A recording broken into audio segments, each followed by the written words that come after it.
26 তারিখটা ছিল আমার কাছে যুদ্ধের দিন, কারণ সেদিন ছিল আমার দুটো ব্রাইড। আবার দুটো ব্রাইডের কিন্তু দুজনেরই মর্নিং লুক ছিল, আবার রাতের সাজও ছিল।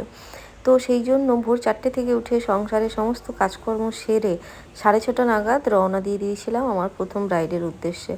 তো লোকেশনগুলো খুব একটা দূরে দূরে না হলেও ওদের বাড়িটা মেন রোড থেকে এতটাই ভেতরে ছিল যেখানে লোকাল গাড়ি যাতায়াত করে না।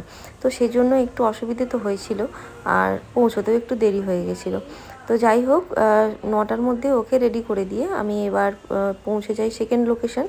তো সেকেন্ড লোকেশনে পৌঁছে যে মানে যাই বলো, অটো টোটোর সাথে যুদ্ধ করে ওদের বাড়িতেও যেতে হয়। ওদের বাড়িটাও মেন রোড থেকে অনেকটাই ভেতরে, তার জন্য বাইকের সাহায্য তো নিতেই হয়। ওদের বাড়ি থেকে আমাকে আনতে এসেছিলো।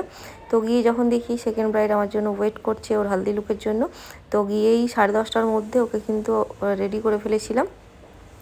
হচ্ছে মেকআপটা ডান হয়েছে, এরপরে দেখো হেয়ারটা আর ওর ফুলের যে জুয়েলারিগুলো পরে ওকে ঠিক এরকম লাগছিল। তো তারপরেই দৌড়ে আবার বাড়ি ফিরতে ফিরতে আমার 12টা বেজে যায়।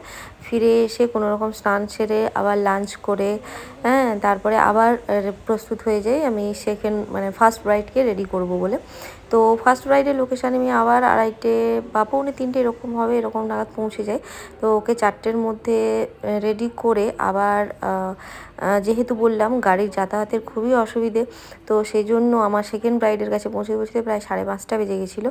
তো ওর কিন্তু মুখটা ততক্ষণে ভয়ে তো ভারী হয়ে যাচ্ছিলো যে কীভাবে ও রেডি হবে। তো যাই হোক, এই ছিল দুটো লুক। কেমন লাগছে অবশ্যই জানিও তোমরা।